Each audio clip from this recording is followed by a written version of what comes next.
강세리의 치명적 실수가 강재인의 기억을 되찾게 했다. 결국 황기찬과 강세리 모두 체포되었다. 강재인은 끔찍한 교통사고 후 모든 기억을 잃었다. 그녀의 머릿속에는 황기찬과의 행복했던 날들만이 남아있다. 하지만 그 행복은 거짓이었다. 황기찬, 그녀의 전 남편은 그녀를 배신하고 끔찍한 죄를 저질렀다. 그는 강재인이 잃어버린 기억, 특히 그의 죄악을 폭로할 수 있는 녹음 파일을 떠올리지 못하게 막으려 했다. 그래서 그는 대담한 결정을 내렸다. 강재인을 자신의 집으로 데려와 현재 아내인 강세리와 한 지붕 아래 살게 한 것이다. 황기찬의 집은 겉으로는 평온해 보였지만 그 안은 긴장과 위선으로 가득했다. 강세리는 매일 남편이 전 아내와 다정하게 지내는 모습을 지켜봐야 했다. 황기찬은 강재인의 손을 잡고 그녀의 미소에 미소로 답하며 과거의 연인을 연기했다. 강세리는 이를 억지로 참아야 했다. 그녀는 남편의 명령에 따라 아무 일도 없는 척 연기했지만 속으로는 질투와 분노가 들끓었다. 더욱 참을 수 없는 것은 강재인이 황지호와의 관계였다. 황지호는 강세리의 아들. 강재인은 지호를 진심으로 보살폈다. 그녀는 지호에게 따뜻한 밥을 해주고 함께 책을 읽으며 그의 손을 잡고 산책을 나갔다. 지호는 그런 강재인에게 점점 더 마음을 열었고 어머니인 강세리와는 점점 더 멀어졌다. 강세리는 자신의 아들이 자신을 외면하고 강재인을 덤마처럼 따르는 모습을 보며 심장이 찢어지는 듯 했다. 그녀는 점점 더 고립되었다. 가족은 그녀를 배제하고 집안은 강재인의 미소로 채워졌다. 강세리의 분노는 점점 더 깊어졌다. 그녀의 질투는 이성을 삼켰다. 어느 날 강재인이 계단 위에 서 있는 모습을 보았다. 그 순간 강세리의 머릿속에 어두운 그림자가 스쳤다. 더 이상 참을 수 없었다. 그녀는 손을 뻗어 강재인을 세게 밀었다. 강재인은 비명을 지르며 계단 아래로 굴러떨어졌다. 머리가 계단에 부딪히며 둔탁한 소리가 울렸다. 강세리는 숨을 죽이고 그 장면을 바라보았다. 그녀의 심장은 두려움과 기대로 뛰었다. 이로써 모든 것이 끝날 것이라 믿었다. 하지만 운명은 강세리의 편이 아니었다. 강재인은 기적적으로 살아남았다. 더욱 충격적인 것은 그 충격으로 그녀의 잃었던 기억이 되살아난 것이다. 은호의 죽음, 황기찬의 배신, 강세리의 음모, 그리고 그녀가 잊고 있었던 녹음 파일의 존재까지. 모든 퍼즐이 제자리를 찾았다. 하지만 강재인은 이를 드러내지 않았다. 그녀는 여전히 기억을 잃은 척 연기하며 황기찬과 강세리 곁에서 미소를 지었다. 그녀의 눈빛만이 달라졌다. 차갑고 날카로운 복수의 칼날이 그 안에 숨겨져 있었다. 강재인은 기회를 노렸다. 그녀는 황기찬이 모든 범죄의 증거를 자신의 노트북에 보관하고 있음을 알아냈다. 그 노트북은 황기찬이 항상 곁에 두는 물건이었다. 그녀는 치밀한 계획을 세웠다. 어느 날 저녁, 강재인은 가족을 위해 식사를 준비했다. 그녀는 미소를 지으며 유리에 약을 섞었다. 수면제였다. 식탁에 둘러앉은 황기찬, 강세리, 그리고 지호는 아무 의심 없이 밥을 먹었다. 곧 그들은 깊은 잠에 빠졌다. 집안이 고요해진 순간 강재인은 행동에 나섰다. 그녀는 황기찬의 방으로 들어가 그의 노트북을 열었다. 비밀번호를 알아내는 데는 시간이 걸렸지만 그녀의 집요함은 모든 장애를 뚫었다. 화면에 드러난 파일들은 충격적이었다. 뇌물, 횡령, 심지어 은호의 죽음과 관련된 증거까지. 강재인은 떨리는 손으로 모든 데이터를 USB에 복사했다. 그녀의 심장은 분노와 승리감으로 요동쳤다. 다음 날 아침, 황기찬이 눈을 떴을 때 그의 앞에는 이미 경찰이 서 있었다. 강재인은 밤새 경찰에 모든 증거를 제출한 뒤였다. 수갑이 황기찬의 손목에 채워졌다. 강세리 역시 공모 혐의로 끌려갔다. 그녀는 믿을 수 없다는 듯 강재인을 노려보았다. 하지만 강재인은 담담한 미소로 그들을 마주했다. 이제 끝났어. 그녀의 속삭임은 마치 지옥의 종소리 같았다. 강재인의 복수는 이제 막 시작되었다. 황기찬은 자신이 믿었던 여인이 자신을 파멸시킬 줄 몰랐다. 강세리는 자신의 질투가 모든 것을 무너뜨렸음을 깨달았다. 그리고 지호는 혼란 속에 엄마라 믿었던 두 여인을 잃었다. 강재인은 경찰서를 나서며 하늘을 올려다보았다. 그녀의 눈에는 더 이상 혼란이 없었다. 오직 단단한 결의만이 남아 있었다. 그녀는 아직 해야 할 일이 많았다. 황기찬과 강세리가 숨긴 더 많은 비밀, 그리고 그녀의 아들 지호를 되찾기 위한 싸움. 이 모든 것이 이제 그녀의 손에 달려 있었다. 강재인의 다음 행보는 무엇일까? 그녀의 복수는 어디까지 이어질까?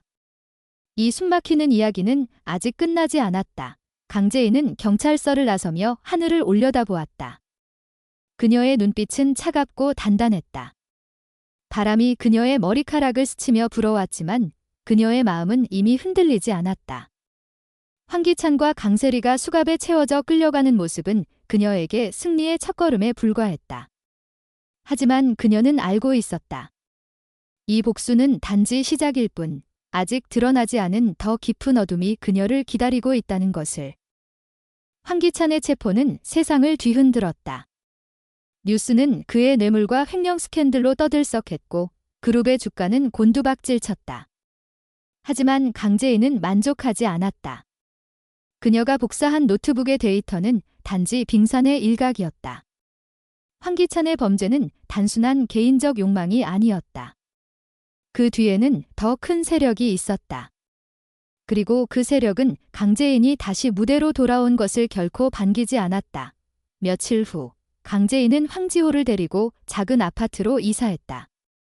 그녀는 지호를 보호하기 위해 모든 것을 걸었다. 지호는 혼란스러워했다. 엄마. 아니, 아줌마. 왜 우리 집이 아니에요? 그의 떨리는 목소리에 강재인의 가슴이 아렸다. 하지만 그녀는 단호하게 대답했다. 지호야, 이제부터 내가 널 지킬 거야. 아무도 너를 다치게 못해. 그녀의 말은 다짐이자 맹세였다. 그러나 평온은 오래가지 않았다. 어느 날 밤, 강재인이 지호를 재우고 돌아서던 순간 아파트 문이 세게 두드렸다. 문을 열자 낯선 남자가 서 있었다. 그의 얼굴은 차갑고 손에는 검은 서류 가방이 들려 있었다. 강재인 씨, 우리와 대화가 필요합니다. 그의 목소리는 얼음처럼 싸늘했다.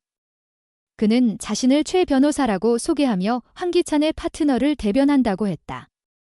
당신이 가진 USB, 그걸 넘기면 지호를 안전하게 지킬 수 있습니다. 강재인은 즉시 위협을 감지했다. 그녀는 미소를 지으며 대답했다. 변호사님, 제가 가진 건 아무것도 없어요. 착각하신 거예요. 하지만 그녀의 눈빛은 단호했다. 문을 닫으려는 순간 최 변호사가 손을 뻗어 문을 막았다. 강재인 씨, 이건 경고입니다. 그들이 당신을 그냥 두지 않을 거예요. 그의 말은 마치 칼날처럼 날카로웠다. 강재인은 잠을 이루지 못했다. 최 변호사의 말은 그녀의 머릿속을 맴돌았다. 그들이 누구인지 그녀는 이미 짐작하고 있었다. 황기찬의 배후에 있는 거대한 조직, 그의 범죄를 가능케 했던 힘, 그들은 황기찬이 무너진 지금 그녀를 새로운 표적으로 삼고 있었다. 하지만 강재인은 물러서지 않았다. 그녀는 USB를 숨긴 채 복수의 다음 단계를 준비했다. 그녀는 손식 형사를 찾아갔다. 손식은 은호의 죽음과 브레이크 고장 사고를 조사했던 형사였다. 그는 강재인을 보자마자 한숨을 내쉬었다. 강재인 씨, 당신이 뭘 하려는 건지 알아요. 위험해요. 하지만 강재인은 단호했다. 위험한 건 저를 건드린 그들이에요. 그녀는 손식에게 USB의 데이터를 보여주며 새로운 증거를 제시했다. 황기찬이 은호의 죽음을 사주한 녹음 파일, 그리고 강세리가 그를 도운 증거까지. 이 손식은 충격을 받았다. 이건 너무 커요. 이 사람들이 연루된 조직은 단순한 기업이 아니에요. 그는 그녀에게 조용히 경고했다. 당신 목숨이 위험할 수도 있어요. 하지만 강재인의 눈빛은 흔들리지 않았다. 그들이 내 인생을 망쳤어요. 이제 내가 그들을 무너뜨릴 차례예요. 한편 강세리는 구치소에서 석방되었다. 황기찬의 변호사가 그녀의 보석금을 지불한 것이다. 그녀는 자유의 몸이 되자마자 복수를 다짐했다. 강재인을 향한 그녀의 증오는 이미 이성을 초월해 있었다. 강세리는 비밀리에 최 변호사를 만났다. 그 여자를 없애야 해. 이 무슨 수를 써서라도. 그녀의 목소리는 도끼로 가득했다. 최 변호사는 고개를 끄덕이며 말했다. 걱정 마세요. 이미 계획이 진행 중입니다. 강세리는 강재인의 새 아파트 근처를 배회하며 그녀의 일상을 감시했다. 그녀는 지호를 납치해 강재인을 협박할 계획을 세웠다. 하지만 그녀는 몰랐다. 강재인이 이미 그녀의 모든 움직임을 예의주시하고 있다는 것을. 강재인은 지호를 보호하기 위해 아파트 주변에 감시 카메라를 설치해 두었다. 강세리의 그림자가 카메라에 잡힌 순간 강재인은 그녀의 계획을 알아챘다. 강재인은 지호를 안전한 곳으로 옮긴 뒤 강세리를 유인했다. 한적한 공원에서 강세리를 마주한 강재인은 담담한 목소리로 말했다. 세리 씨, 이제 그만해요. 당신은 이미 모든 걸 잃었어요. 강세리는 이를 악물며 소리쳤다. 너 때문에 내 인생이 망했어. 그녀는 품에서 칼을 꺼내 강재인에게 달려들었다. 그 순간 손식 형사와 그의 팀이 나타났다. 강세리는 순식간에 제압당했다. 그녀는 발버둥 치며 울부짖었다. 강재인. 넌 절대 행복할 수 없어. 하지만 강재인은 그녀를 무심히 바라보며 말했다. 행복은 내가 다시 찾아낼 거야. 하지만 넌 그걸 볼 기회조차 없어. 강재인은 손식 형사와 함께 황기찬의 배후 조직을 추적하기 시작했다. USB 속 데이터는 그들의 정체를 드러냈다. 블랙노터스라는 비밀 조직. 그들은 정치인, 기업인, 심지어 경찰까지 소나기에 쥐고 있었다. 강재인은 그들의 본거지로 의심되는 장소로 잠입을 시도했다. 하지만 그곳은 함정이었다. 어두운 창고 안. 강재인은 수십 명의 무장한 남자들에게 포위당했다. 그들 앞에 선 남자는 최 변호사였다. 강재인 씨, 당신은 너무 멀리 왔어요. 그의 손에는 총이 들려 있었다. 강재인은 숨을 고르며 대답했다. 그리고 당신들은 너무 오래 숨어 있었죠. 그녀는 품에서 몰래 녹음한 테이프를 꺼내 들었다. 이건 당신들의 최후가 될 거예요. 그 순간 창고 밖에서 사이렌 소리가 울렸다. 손식 형사의 특공대가 도착한 것이다. 총격전이 벌어졌고 강재인은 혼란 속에서 최 변호사를 제압했다. 하지만 그는 쓰러지며 섬뜩한 미소를 지었다. 이게 끝이 아니야. 블랙노터스는 절대 무너지지 않아. 그의 마지막 말은 강재인의 뇌리에 깊이 박혔다. 강재인은 지호와 함께 새로운 삶을 시작했다. 하지만 그녀의 마음은 여전히 무거웠다. 블랙노터스의 잔재는 여전히 어둠 속에서 그녀를 노리고 있었다. 그녀는 손식 형사와 함께 그들의 뿌리를 뽑아낼 계획을 세웠다. 지호를 지키기 위해, 그리고 은호의 죽음에 대한 정의를 위해 어느 날 강재인은 지호와 함께 공원에 앉아 있었다. 지호가 물었다. 엄마, 이제 우리 안전한 거지? 강재인은 그의 머리를 쓰다듬으며 말했다. 그래, 지호야. 엄마가 널 지킬 거야. 하지만 그녀의 눈은 멀리 수평선을 향하고 있었다. 어딘가에 숨어있는 적을 향한 그녀의 복수의 칼날은 아직 무뎌지지 않았다.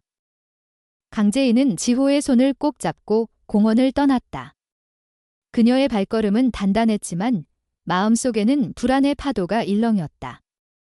블랙노터스라는 이름, 최 변호사의 섬뜩한 미소, 그리고 그의 마지막 경고. 이게 끝이 아니야. 그 말이 그녀의 머릿속을 떠나지 않았다. 강재인은 알았다.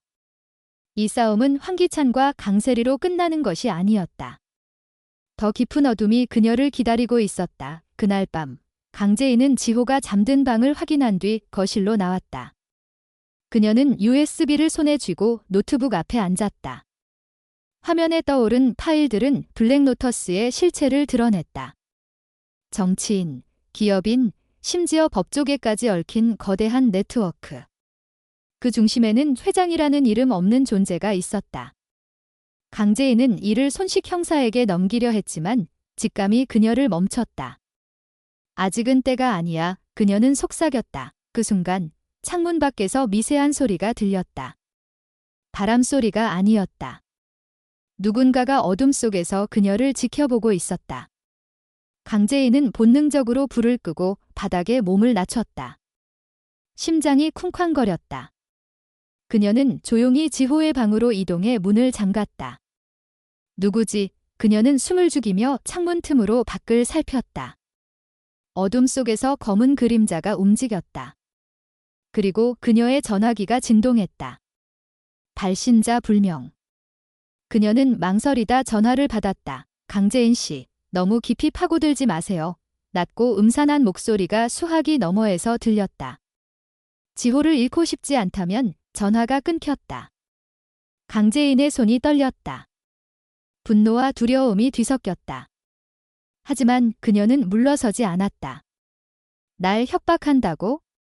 그럼 내가 먼저 찾아가 줄게. 그녀는 이를 악물며 다짐했다. 다음 날 강재인은 손식 형사를 비밀리에 만났다. 그녀는 USB의 데이터를 복사해 넘기며 말했다. 이건 블랙로터스의 일부예요. 하지만 전부가 아니에요. 그들을 무너뜨리려면 회장을 찾아야 해요. 손식은 심각한 표정으로 고개를 끄덕였다. 강재인 씨, 이건 당신 목숨을 건 싸움이에요. 그래도 계속할 건가요? 강재인은 단호히 대답했다. 은호를 잃었을 때 전 이미 모든 걸 걸었어요. 그들은 블랙로터스의 본거지로 의심되는 장소를 알아냈다. 서울 외곽의 폐공장. 강재인은 손식의 경고를 무시하고 직접 잠입을 결심했다. 그녀는 검은 후드를 쓰고 어둠 속으로 사라졌다. 폐공장 안은 음산한 기운으로 가득했다. 녹슨 철골과 낡은 기계들 사이로 희미한 불빛이 새어나왔다. 강재인은 조심스럽게 움직이며 녹음기를 켰다. 그녀는 증거를 확보해야 했다. 그러나 그녀가 미처 깨닫지 못한 함정이 기다리고 있었다. 갑자기 불빛이 꺼지며 어둠이 그녀를 삼켰다. 발소리가 다가왔다. 강재인, 여기까지 오다니 제법이군. 낯익은 목소리였다. 최 변호사였다. 그의 뒤에는 무장한 남자들이 서 있었다. 회장은 내가 가진 걸 원해? USB를 내놔. 강재인은 침착하게 대답했다. 내가 왜 그래야 하지? 너희는 이미 끝났어. 그 순간 굉음과 함께 공장 문이 부서지며 손식의 특공대가 돌진했다. 총격전이 벌어졌다. 강재인은 혼란 속에서 최 변호사를 향해 달려들었다. 그녀는 그의 손에서 총을 빼앗고 그를 바닥에 쓰러뜨렸다. 회장이 누군데? 그녀가 소리쳤다. 최 변호사는 피를 흘리며 웃었다. 넌 절대 그를 못 이겨. 그의 말이 끝나기 전에 의식을 잃었다.